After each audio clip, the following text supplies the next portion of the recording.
Welcome to Mystics MMOs. I'm your host, Mystic Raven. I'm going to do something a little different.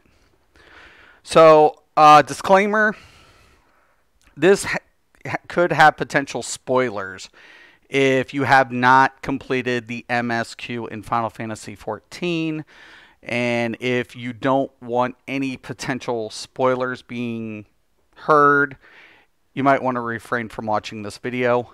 But for the people who have already completed their MSQ or are just curious, there's a couple of things I'm debated about based on what we know currently within the Final Fantasy XIV story arc and some of the details that we were given with the Shadowbringers trailer. Now, a lot of people already have videos on this. So a couple of these things might sound familiar. And then a couple of things we're going to be speculating on. And I also would like to hear other people's theories. How this trailer could potentially be giving us a lot more than what we're initially seeing. So I would love to hear your guys' opinion. This trailer is probably one of the best trailers for an expansion I have seen to date based on the game's current storyline. Plus, it gives you just chills. It's just like, it's amazing. The CGI, all the work that Square Enix put in. So we're going to go through some of the trailer. I'm going to rewind it. And I'm going to be pointing out things just so we can be clear. What do we know?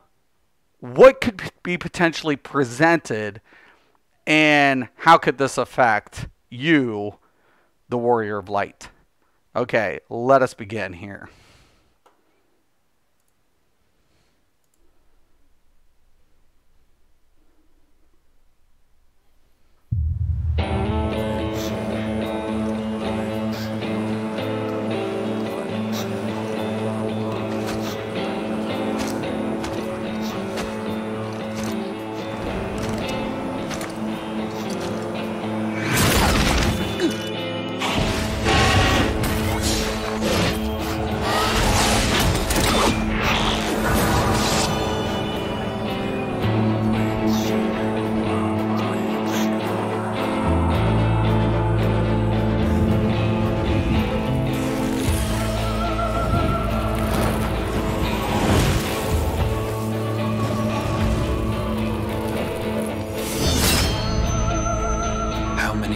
Have come and gone since that day.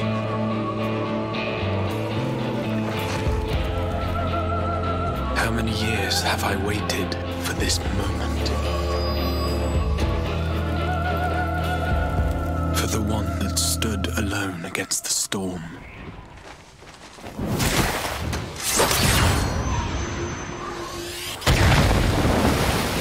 For the one they called of light.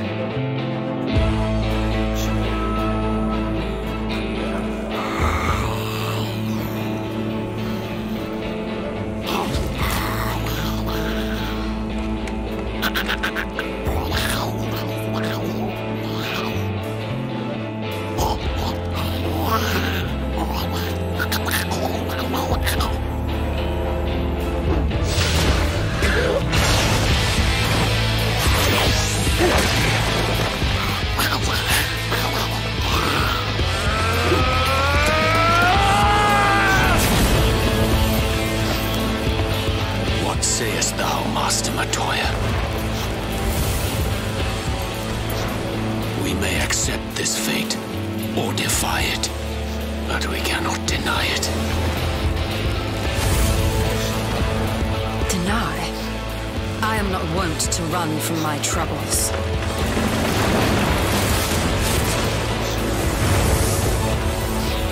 Until our friend returns, I will hold the line. This tragedy, greater even than the seventh umbral calamity, must be undone.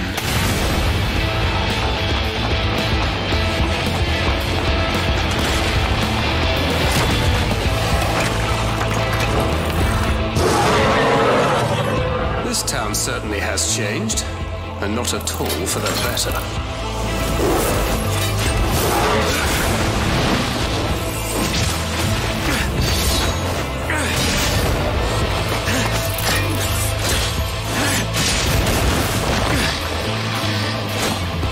I'm not going anywhere. I promise you, Minfilia. If history must be unwritten, let it be unwritten. Become what you must.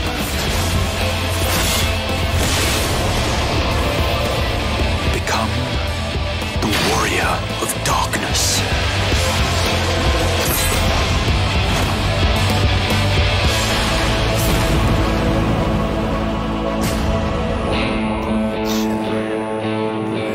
Okay, so I wanted to go through the entire video initially. Now we're going to rewind this all the way to the beginning, and I'm going to be pointing out a few things, right? One thing we want to take a look at is the initial setting that we're seeing, you know, the Warrior of Light, you are put in, okay? Now, we see a crystal in the background. We see kind of like a decadent type area, no trees, very little shrubbish, with almost like a swampland environment. It kind of reminds me of Morgana initially, but also we need to take into consideration when Y'shtola was talking about the land was stripped of all ether, and there was a blockage of the ether flow. I'll give you that hint. And if they restored the ether, so there's a very good, point right there alone that I thought was kind of interesting. I thought, this is kind of interesting because we see him we see you by yourself. You're by yourself. And I was like, okay, so we know that, there's a crystal over here. We know there's water. We know there's land, but, very little can be seen as far as, life itself. It's like the land's been stripped of life. Okay, so and the only thing we have left is the water. So this could even be, something that pertains to what Y'shtola had initially said towards the end of a Stormblood. So it's kind of interesting. Now I'm going to skip ahead a little bit.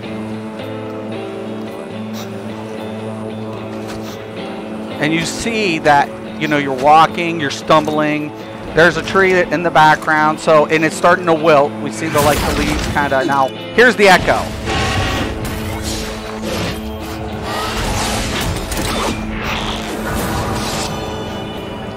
Okay, now a couple of the things we know. We are endowed with the echo. Now, typically, when the echo affects us, we see other people's past experiences, right? But in this, we're looking at our own past experience, and every time the echo is invoked, we cringe. It's almost a painful experience. It's an experience that literally it is pulling us into another, reality, if you were. But here we are, we're recapping the events that's already taken place, right? We're recapping the events that have taken place, but we're not seeing it from another person's perspective. We're looking at it from our own perspective of what we have already went through. Okay, so just first and foremost, kind of an interesting opener right there.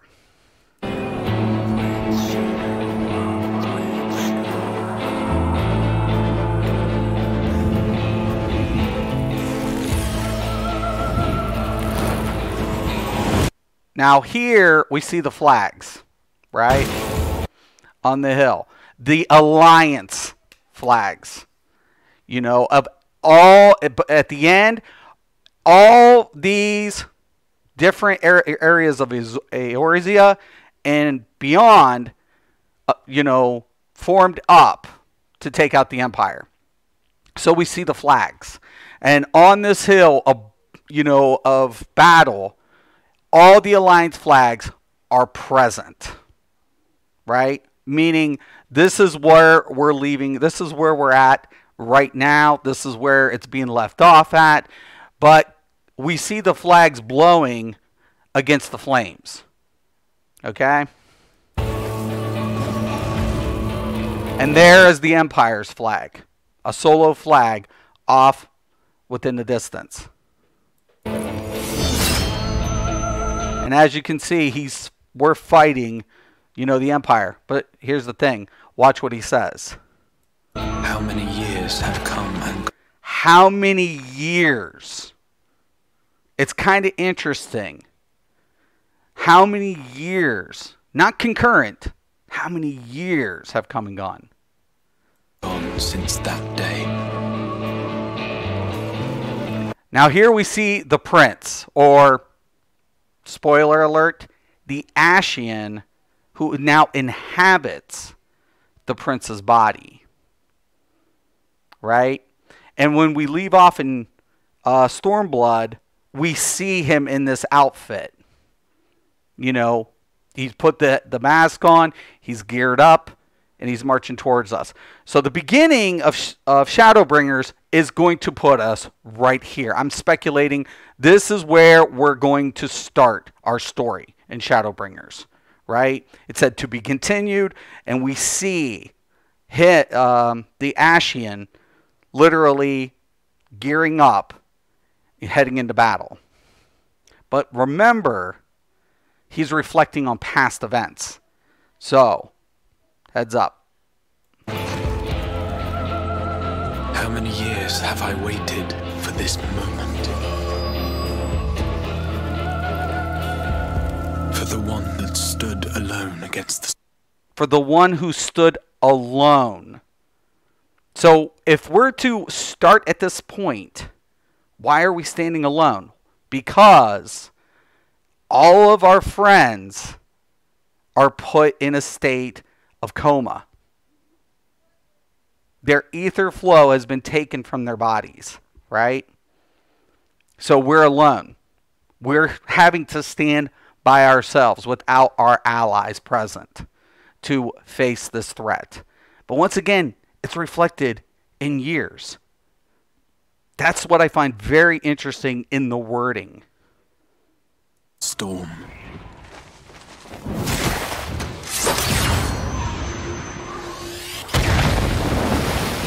For the one they called. The one they called. Past tense. Not the one they call. Called. When they called us the Warrior of Light. The Warrior of Light. Now, we're coming out of the echo, right? We see this from a past tense. Even though we're starting at this particular moment, we're seeing it in a past tense through the echo. So now there has to be some form of displacement between the time. Now I'm just speculating, because all we know for sure is the echo plays an important role to us to see past events as they transpired. Okay, which is a very good tool for us.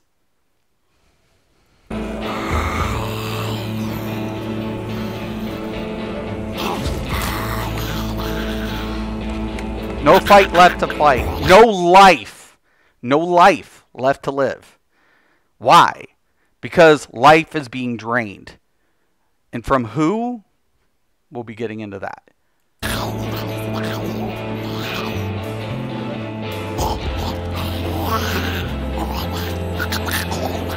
Here it comes. The end. Your end. Now, I want you to notice something in the combat, right? In Final Fantasy XIV, we're able to play every class, or aka job.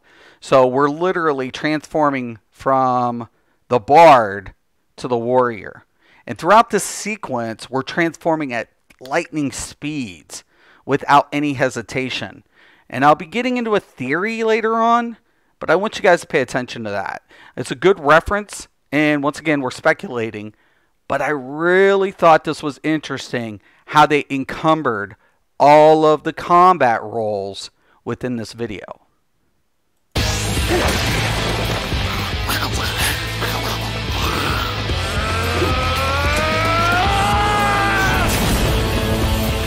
Now, we're going to play this and rewind it. So here we see Urianger approaching a figure, or at least the form of Urianger. Okay, so let's play this. What sayest thou, Master Matoya? What sayest thou, Master Matoya? We may accept this fate or defy it, but we cannot deny it. Deny? I am not wont to run from my troubles.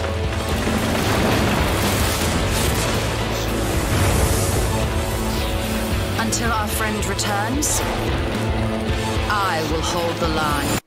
Okay, now, I'm going to rewind this just a little bit. Give you guys my breakdown. Okay, now, we know that the Scions, specifically, have all been put into a coma. All of them. And Y'shtola is the student of Master Matoya, who is a sorceress or black mage or a caster. And we see Y'shtola in different roles. So it's speculated that we see Y'shtola taking the presence of a black mage. But we already know that Urianger and Y'shtola is both in a coma. But what's interesting, when he references Master Matoya, what we don't, or hasn't been brought up, is the staff that Y'shtola's body is holding is the staff of Master Matoya. So, I believe that Master Matoya has transferred her ether into Y'shtola as a temporary vessel. And this person that we know to be Urianger's body is also an astrologian. But is it Urianger? Because if we speculate that this is Master Matoya's staff, he's referenced her as Master Matoya, then is this Urianger? Just a question, a proposal. Okay. And then once again, she says, until our friend returns, I will hold the line. Now, if you take a look in the background, there's fire amongst the forest. I believe this is Gridania. I believe this is the area of the Shroud and of the area around Gridania that is in flames. Because remember, when we see the first calamity, it's also in that setting. We may accept this fate or defy it, but we cannot deny it. Deny? I am not wont to run from my troubles.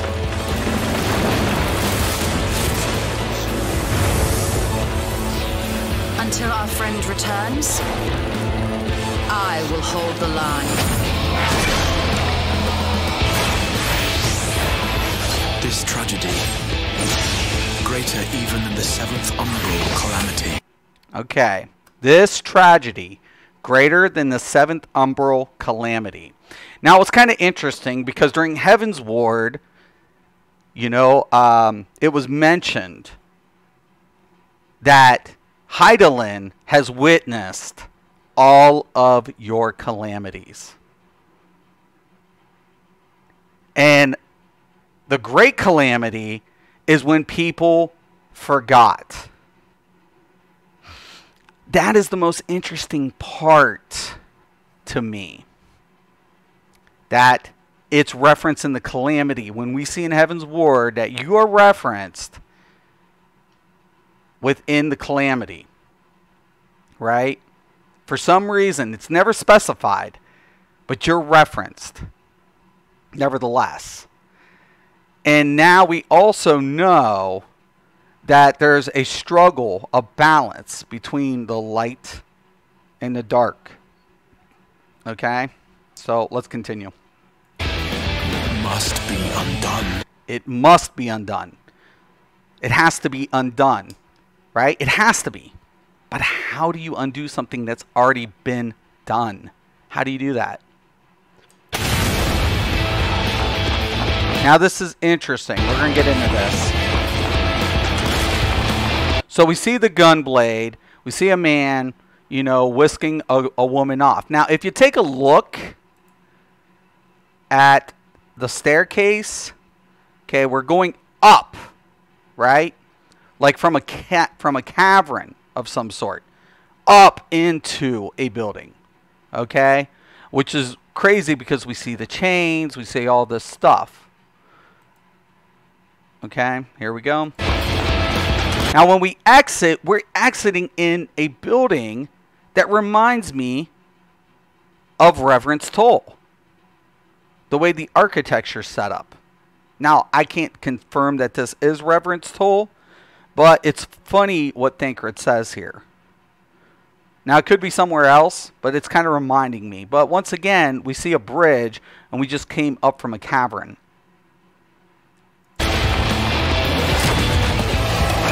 Now, this comes down from another part of the building. So we see the ceiling collapse. This town, sir. He said, this town. This town. Certainly has changed, and not at all for the better.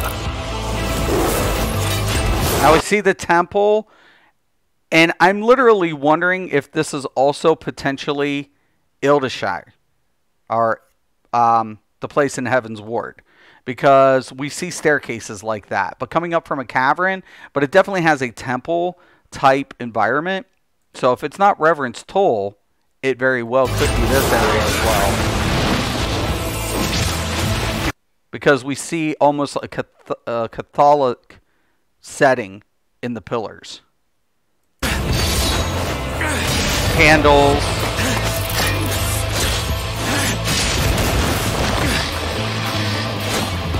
I'm not going anywhere. I promise you. Okay, so this is Minfilia. We know Minfilia was lost to us, and that she has become one with, she's become a vessel that Hydaelyn can converse with everybody. So Hydaelyn's presence is within Minfilia's eyes. So the question now becomes, is this truly Minfilia at a, you know, at an age? Because Thancred now looks a lot older, where Minfilia is definitely younger, the form of Minfilia. But we see the glowing eyes, which indicates this is Hydaelyn. You know, and if it's not Hydaelyn, is Minfilia potentially an incarnate of Hydaelyn? Because Minfilia has always been passionate about Hydaelyn's will being done.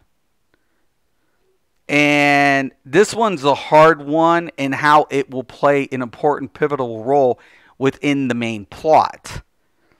Because we know that when light conquers the darkness, it seeks out for perfection. Okay? And everything gets cleansed. Philia. Now, also notice that everybody is in black and Thancred is wearing white. He's still got black, but as the Gunblade, he has a white jacket. So he has taken it upon himself. He has a very close connection with Minfilia. So who better than to protect the incarnation of Minfilia than Thancred? If you were going to be reincarnated as an infant or a child, you would want someone you have a strong bond with who would die before they would let any harm come to you. And Thancred is the perfect person to use in that scenario, because it was hard for him to accept that Minfilia wasn't present, that she was a part of Hydaelyn.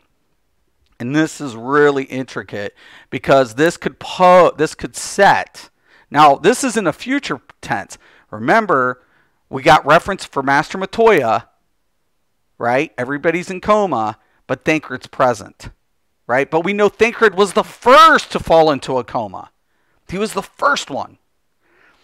So, was he able in a future time to be able to protect Minfilia for a purpose that served Hydaelyn? That's going to be an interesting scenario, because if that's the case, could you be fighting Thancred later in the future? Anything's possible. If history must be unwritten. If history must be unwritten. Let it be unwritten. Become what you must. You got to become what you must. You got to take apart something you don't want to do, and you're going to have to do it. Because if you don't, it's going to end bad.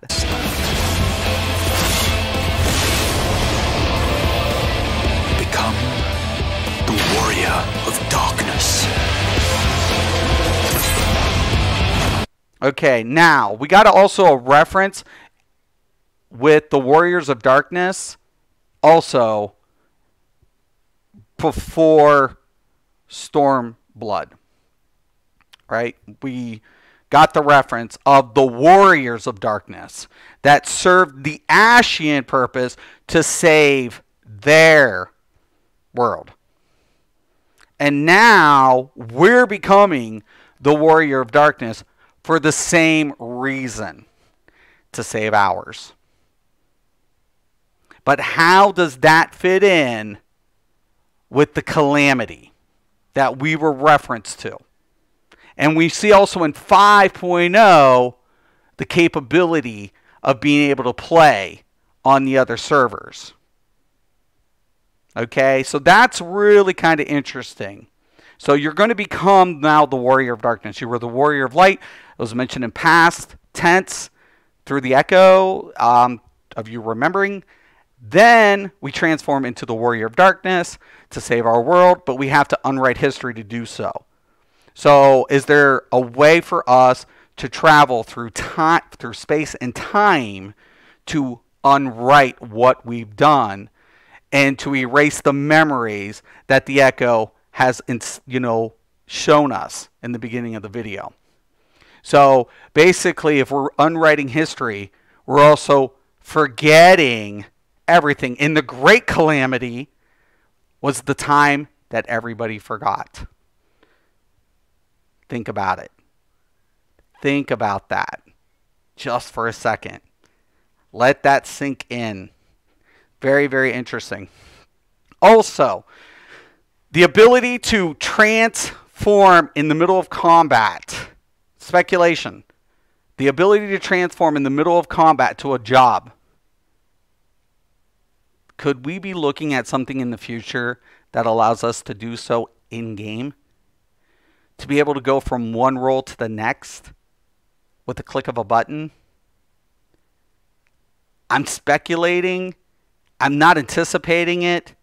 But could this be literally a tease of what Square Enix might potentially be working on for us in the future. If they do, wow. Game changer. So, I would like to hear your guys' theories on this video. Your theories, your comments on this video. What do you guys think? Did we miss some things that were presented in the Shadowbringers trailer? I would love to hear you guys' comments. Once again, I'm Mr. Raven. This is Mystics MMOs. Thank you guys for watching. Once again and always, have a nice day.